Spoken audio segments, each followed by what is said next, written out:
Hello everyone, અત્યારે અમે આવ્યા છીએ જૂનાગઢમાં, જે 5000 વર્ષ જૂનો આ કિલ્લો છે, જે કૃષ્ણના નાનાએ આ કિલ્લો બનાવ્યો હતો. આપણા ગાઈડ છે પરસોત્તમભાઈ, જે આપને પૂરા કિલ્લાની જાણકારી દેશે, પૂરી ઇન્ફોર્મેશન આપશે. એનું કામ બહુ સારું છે. આની પહેલાના વિડીયોમાં મેં એને જોયા છે, એટલે જ અમે એને સિલેક્ટ કર્યા છે. બહુ સારા ગાઈડ છે. નમસ્તે, મારું નામ પરસોત્તમ જુમાણી છે. આ ઉપરકોટનો કિલ્લો છે આખા ભારત દેશનો સૌથી જૂનામાં જૂનો અને મોટામાં મોટો કિલ્લો છે. કંસના પિતા અને કૃષ્ણના નાના રાજા ઉગ્રસેન મહારાજ હતા, જે મથુરાના રાજા કહેવાતા. એ મથુરાના રાજાએ ગિરનાર પહાડ, આપણો ડુંગરો, જે પૃથ્વીનો સૌથી જૂનામાં જૂનો પહાડ અને પવિત્રમાં પવિત્ર પહાડ આપણી સૌરાષ્ટ્રની ભૂમિમાં છે, કે જેની રાજા મહારાજો નહીં પણ ભગવાનો પણ યાત્રા કરવા આવતા. એ સમયમાં એવું કહેવાય ઉગ્રસેન રાજાએ અહીંયા યાત્રા કરી ગિરનારની, પછી એક પહાડ હતો.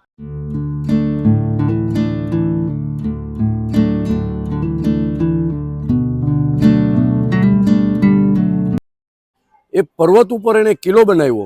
આપણા ગવર્મેન્ટ એટલે આનું નામ રાખ્યું ઉપરકોટ. ઉપર એટલે ઊંચું ને કોટ એટલે કિલ્લો. 5 કિલોમીટરનો કિલ્લો.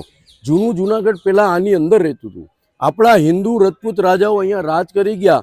108 રાજા, જે ચુડાસમા વંશીઓ હતા, રાવંશીઓએ, જેને આ કિલ્લો બનાવ્યો. કિલ્લો બનાવ્યા બાદ અહીંયા રાજ થયું 4500 વર્ષ. સામે દેખાય એ નવાબી સામેનો આ ગેટ છે. હવે એની બરાબર તમે ઉપર નજર કરો એટલે તમને એક ગોળ ચક્કર, 4 ટપકા અને એક લાંબો લીટો દેખાશે. જોઈ રહ્યા છો?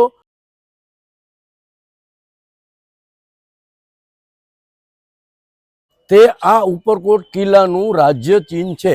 કેમ કે પહેલાના જમાનામાં રાજાઓ પાસે 2 હથિયારો હતા, ઢાલ અને તલવાર, એટલે એનું રાજ્ય ચિહ્ન રાખવામાં આવેલું ઢાલ અને તલવાર, જે 5000 વર્ષ જૂનું આજે પણ છે. આ પાર્ટ 1 છે, તો પહેલેથી એન્ડ સુધી જોજો. પછી નેક્સ્ટ વિડીયોમાં પાર્ટ 2 આવશે.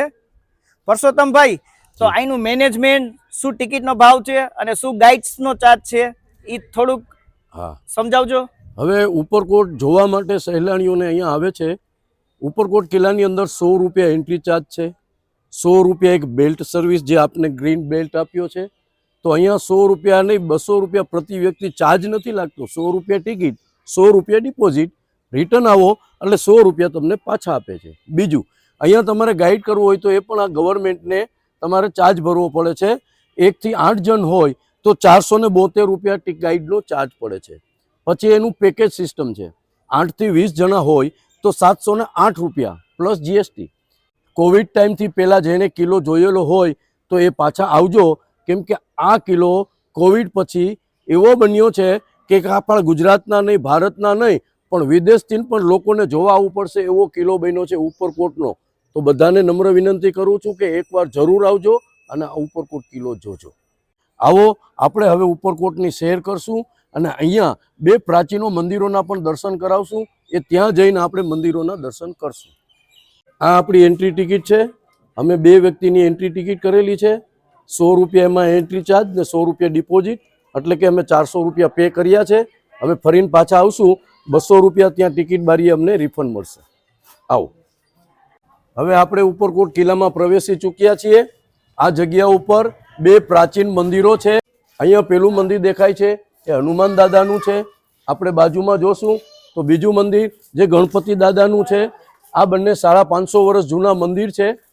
બાપુ આ ભક્ત છે, અહીંયાના મહંત છે, જે બંને મંદિરોની પૂજા પાઠ તો કરે છે, પણ આખા ઉપરકોટમાં આપણે 5 મંદિરો છે એવા, જે પ્રાચીનો મંદિરોની પણ સેવા પૂજા શ્રેયસ બાપુ કરે છે. આ ઉગ્રસેન રાજાએ કિલ્લો બનાવ્યા બાદ એવું કહેવાય છે કે એન્ટ્રન્સ ગેટ બનાવ્યા 2, પણ તમે ભારત દેશની અંદર ગમે ત્યાં જશો તમને એન્ટ્રન્સ ગેટ હંમેશા જોવા મળશે ગોળ. દેખાય છે ને, ગોળ ટાઈપ. આ ગોળ છે, પણ આખા ભારત દેશની અંદર ઉપરકોટનો કિલ્લો એક જ એવો છે કે તેનો ગેટ ગોળ નથી. સામે નજર કરો, તેને કહેવાય છે તોરણ ગેટ. આ તોરણ ગેટ આખા ભારત દેશની અંદર 2, એક છે ઉપરકોટ કિલ્લામાં, બીજો તમે લોકોએ કોઈ દેવભૂમિ દ્વારકા નગરી જોઈ હોય ત્યાંથી તમે સ્ટાર્ટ કરો, ચડો એટલે પહેલાં આવશે ગોળ ગેટ અને પીછો ત્યાં પણ આવશે તોરણ ગેટ. તોરણ ગેટ એટલે આ એક પવિત્ર છે. આપણે કોઈ પણ ઘર ઉપર તોરણ બાંધીએ ને આસોપાલવના, કે જેની નીચેથી માણસ નીકળે તો પવિત્ર થાય, તો એટલા માટે તોરણ ગેટ બનાવ્યો છે કે આપણે ત્યાંથી જશું, નીકળશું એટલે આપણે પણ પવિત્ર થશું.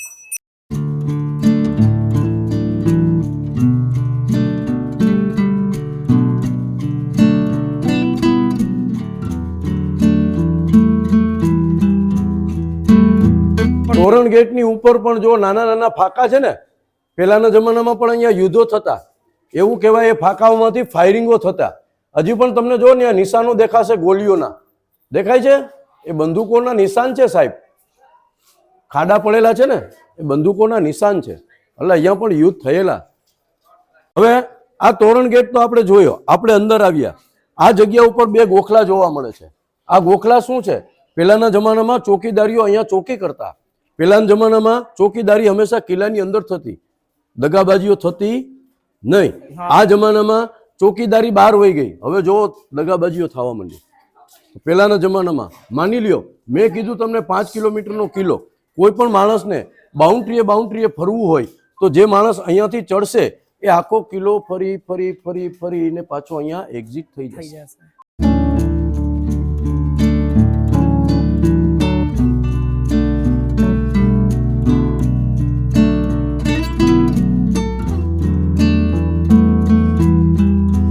હવે જેમ કે મેં તમને ત્યાં ટિકિટ બતાડી, તો ટિકિટ લઈને એન્ટ્રી તો થઈ ગયા, પણ અહીંયા આ ગ્રીન બેલ્ટ છે એ અહીંયા ગેસ્ટને સ્ક્રેન કરવાનો, ત્યાંથી તેમની એન્ટ્રી થાય છે. તો આપણે પણ જયભાઈ સ્ક્રેન કરશું અને એન્ટ્રી લેશું. આવી જાઓ.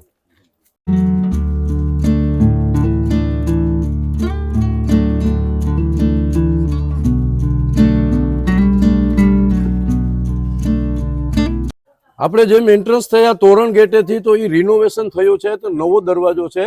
મારી પાછળ ઊભેલા છે આપણે અહીંયા દરવાજો જે દેખાય છે એ ચુડાસમા વંશીનો 1200 વર્ષ જૂનો દરવાજો આજે પણ અહીંયા છે.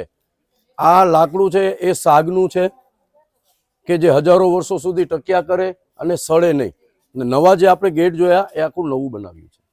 તો આ ડેમોના રૂપમાં અહીંયા ગેટ રાખેલો છે. આ હજારો વર્ષ જૂનો છે, હજારો વર્ષ, 1200 વર્ષ. હું નથી કહેતો, સાયન્સ એમ કહે છે કે 1162ની સાલમાં, ત્યારે ફોટા નહોતા, પણ આ એક તો ટૂચકુલું છે કે હું અહીંયા આવીને ફોટા ખેંચ્યા હતા. તો એ સાયન્સ પણ 1100 વર્ષ જો પેલા કહેતો હોય તો આ 1200 વર્ષ જૂનો હોઈ શકે છે. આ 1200 વર્ષ જૂનો દરવાજો છે, હજી એવો ને એવો જ છે, જરી કઈ સડ્યો નથી. આ વરસાદ, શિયાળો, ઉનાળો, ચોમાસું 12 મહિના આમનામ જ પડ્યો રહે છે અહીંયા, તો આને કઈ થયું નથી. આ શું છે પરસોત્તમભાઈ? એ બધા પથ્થર છે આટલા બધા, આ અલગ અલગ, આનું શું મહત્વ છે?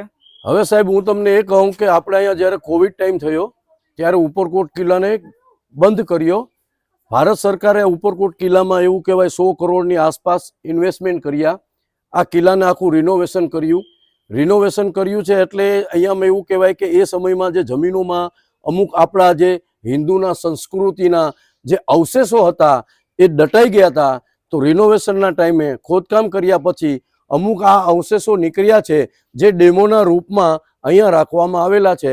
અને આ ટોટલી અવશેષો છે આપણા હિન્દુ કલ્ચરોના છે. અમુક જગ્યાએ આર્કિટેક્ટ ડિઝાઇન આપણે જોઈ રહ્યા છીએ. તો આ કહેવાય અશોકા ટ્રીક, એટલે કે આસોપાલવનું પાંદડું હોય ને, તો આસોપાલવ તો માત્ર આપણા હિન્દુમાં જ હોય છે. એટલે આસોપાલવના પાંદડા પણ છે, ઘુમ્મટો પણ છે, અમુક આર્કિટેક્ટ જે ડિઝાઇનો છે એ બધી આપણા હિન્દુ સંસ્કૃતિઓની છે. આ બધા પાંદડાઓ છે જે ફ્લાવર્સ કહેવાય છે. તો એ પ્રમાણે આની ઉપરથી આપણને અનુમાન આવ્યું કે આ કિલ્લો આપણા હિન્દુ રાજાઓનો હતો અને આ એમના અવશેષો હજારો વર્ષોથી આ કિલ્લામાં કોઈ એનું દેખરેખ ન કરતું તો જમીનમાં દબાઈ ગયા હતા. આજે બધા બહાર નીકળ્યા છે. જે રીતે તમને સમજાયું પરસોત્તમભાઈએ કે આ બધા પથ્થર છે ને રિનોવેશન ટાઈમે કામ કરવામાં આવ્યું ને ત્યારે એમાંથી નીકળ્યા છે, અંદરથી, જમીનમાંથી. આ બધા કદાચ રાજાશાહી વખતના હશે, ઈ ટાઈમ જૂના.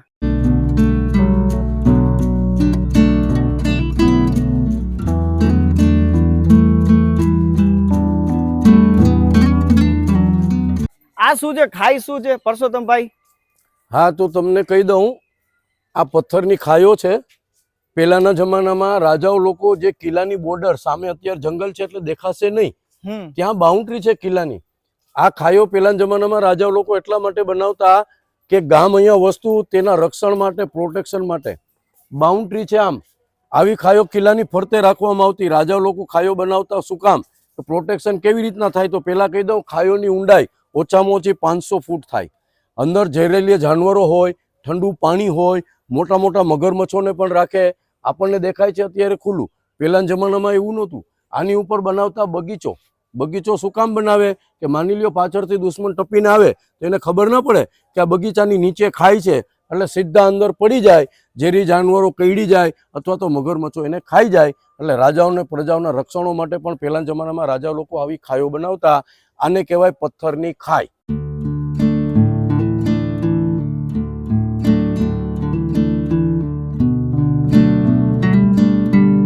હવે અહીંથી શું જવાનો રસ્તો છે ને હવે અહીંથી શું છે? હવે આમને અહીંયા કહેવાય છે સાયકલ વે. સાયકલ વે એટલે પાર્થવે. પાર્થવે એટલે શું કે જ્યારે આ કંપનીએ રિનોવેશન કર્યું ત્યારે એવું કહેવાય છે કે એક પાર્થવે બનાવ્યો 2.5 કિલોમીટરનો. માની લ્યો મોર્નિંગ વોકમાં કોઈને ઉપરકોટ ફરવો હોય કિલ્લાની ફરતા ફરતા, તો આ જગ્યા ઉપર સામે સાયકલ સ્ટેન્ડ છે જ્યાંથી તમને સાયકલો મળે છે ભાડે. એ સાયકલો તમે અહીંયાથી હાયર કરી શકો છો.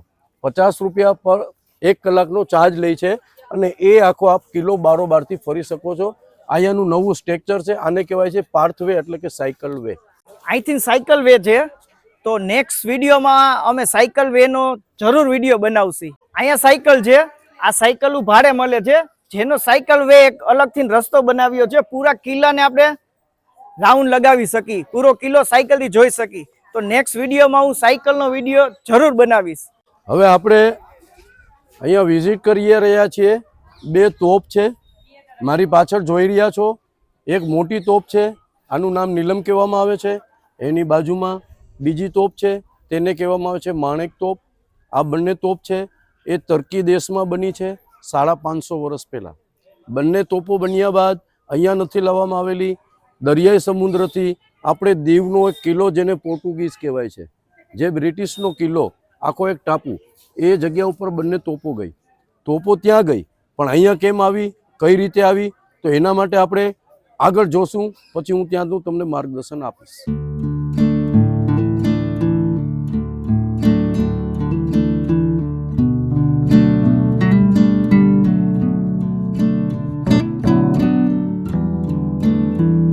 પરસોત્તમભાઈ, હવે આ ટોપ છે, તમે કીધું કે દીવથી અહીંયા લઈ આવ્યા, પણ દીવ સુધી તો આવી ગઈ, દીવથી અહીંયા કેમ લઈ આવ્યા અને અહીંથી પૂરું જુનાગઢ દેખાય છે, તો એનું માર્ગદર્શન આપો જરીક, એના વિશે સમજાવો કે શું છે. તો હવે હું તમને કહી દઉં કે ઉપરકોટ કિલ્લાની અંદર તોપો કઈ રીતે આવી, કેમ આવી, શું કામ આવી. તો તમને હું કહી દઉં કે આ ઉપરકોટ કિલ્લાની અંદર હિન્દુ રજપૂત રાજાઓ રાજ કરી ગયા. લાસ્ટમાં અમારા એક ગુજરાતનો બાદશાહ હતો જેનું નામ હતું મોહમ્મદ શાહ. કોઈએ નામ સાંભળ્યું હશે કે જેને 2 ગઢ જીતેલા, એક પાવાગઢ, બીજું જુનાગઢ. 2 ગામ જીતો એટલે એનું નામ પડ્યું મોહમ્મદ બેગડો. ઉપરકોટ કિલ્લામાં આવ્યો. અહીંયાની અંદર 2 તોપો જે તમને બતાવી, નીલમ અને માણેક, આ બંને તોપ કોઈ વખત યુઝ કરેલી નથી. પહેલાંના જમાનામાં રાજાઓ લોકો મોટા હથિયારો બનાવતા દુશ્મનોને ડરાવવા માટે. માની લ્યો કે આ તોપને બહારથી કોઈ ફાયર કરી હોય તો ઉપરકોટ કિલ્લો આખો નષ્ટ થઈ જાય. એટલે અહીંયાના રાજાએ સરેન્ડર કર્યું. પછી જુનાગઢમાં રાજાનું રાજ આવ્યું મોહમ્મદ શાહનું. ત્યારબાદ કિલ્લાની અંદર બધું આખું ગામ હતું, ગામ બહાર વસી ગયું. મારી પાછળ જોઈ રહ્યા છો આખું જુનાગઢ સિટી છે.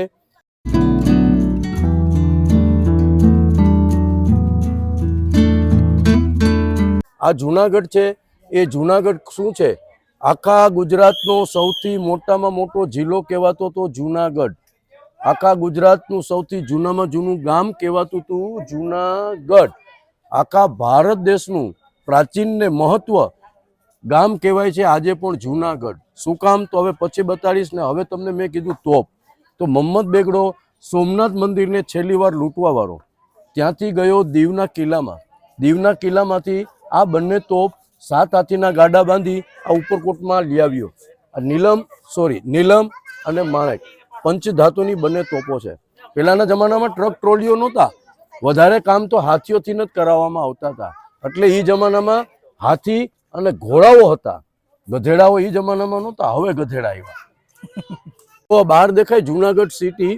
મેં તમને હમણાં કીધું કે ભારતનું ઐતિહાસિક ને પ્રાચીન ગામ, એને પ્રાચીન ગામનો સમાવેશ કેમ થયો તો સાંભળો. જે સમયે આપણું ભારત દેશ ને પાકિસ્તાન બંને જુદા થયા, એવું કહેવાય આપણા ભારત દેશની અંદર 3 ગામ એવા હતા કે જેને પાકિસ્તાનથી એ જોડાવા માંગતા હતા. 3 ગામોના નામ પણ આપી દઉં છું તમને. એક હતું જમ્મુ એન્ડ કાશ્મીર, બીજું હતું હૈદરાબાદ, ત્રીજું કોઈને ખબર તો હશે પણ લગભગ ન હોય તો કહી દઉં, ત્રીજું ગામ હતું આ જુનાગઢ. કેમ કે જુનાગઢની અંદર રાજ હતું નવાબોનું. નવાબ હતા બધા મુસ્લિમો, એ પાકિસ્તાનથી જોડાવા માંગતા હતા. પણ એવું કહેવાય કે કાશ્મીરને ને હૈદરાબાદને 15 ઓગસ્ટે આઝાદી મળી ગઈ. જુનાગઢને 15 ઓગસ્ટે આઝાદી મળી નથી. જુનાગઢના છેલ્લા નવાબ થઈ ગયા જેનું નામ હતું શાહનવાઝ ભુટ્ટો, કે જેને આપણા લોખંડી પુરુષ કહેવાય એવા સરદાર વલ્લભભાઈ પટેલ, કે જેને જુનાગઢના નવાબને પાકિસ્તાન ભગાડ્યા નથી, એમને મોકલી દીધા અને જુનાગઢને આઝાદી લેવડાવી. પણ કઈ તારીખ, કઈ ડેટ અને શું કામ, તો હવે સાંભળો બધા, કોઈને ખબર હોય ન હોય. ગિરનાર પહાડની સીડીઓ લોકોનું કહેવાનું છે 9999 થાય છે. જુનાગઢ જિલ્લો છે જેના ગામ આજે પણ 999 છે. જુનાગઢની અંદર નવાબોએ રાજ કર્યું, એ પણ નવાબ છે 9. હવે બીજી વાત, જુનાગઢને આઝાદી મળી તેની ડેટ પણ સાંભળી લેજો. 9 નવેમ્બર 1947માં જુનાગઢના નવાબ શાહનવાઝને પાકિસ્તાન મોકલ્યા અને જુનાગઢને આઝાદી મળી. આજે પણ અમે જુનાગઢ વાસીઓ, અહીંયા એક કોલેજ છે ગુજરાતનું પહેલું જેનું નામ છે બાઉદ્દીન કોલેજ, કે હર વર્ષે નગરપાલિકા દ્વારા અમે ફેસ્ટિવલ મનાવીએ છીએ 9 નવેમ્બરે. આ એ છે જુનાગઢ. આપને YouTube નું નામ પૂછે છે. હવે જયભાઈ, જેસી દેશી બ્લોગ્સ, આ અત્યાર સુધી તમે વિડીયો જોયો એ પાર્ટ 1 હતો. હવે નેક્સ્ટ વિડીયોમાં પાર્ટ 2 જોવા મળશે. તો અહીંથી અમે આગળ જાય પાર્ટ 2 માટે. શું જોવા જશે અહીંથી આપણે પાર્ટ 2 માં? પાર્ટ 2 માં હવે આપણે જોશું ઉપર રાજાઓનું રાજ સંભાખંડ, જે જોવાલાયક છે, સ્ટોરિકલ છે. તો પ્લીઝ પાર્ટ 2 નો વિડીયો જરૂર જોજો, કે આવી ચીજો જોવા બીજી વાર તમને મળશે નહીં. ભલે ના આવી શકો તો કાંઈ નહીં, પણ એકવાર વિડીયો જરૂર જોજો. પરસોત્તમભાઈ ગાઈડના નમસ્કાર. જય હિન્દ, જય ભારત.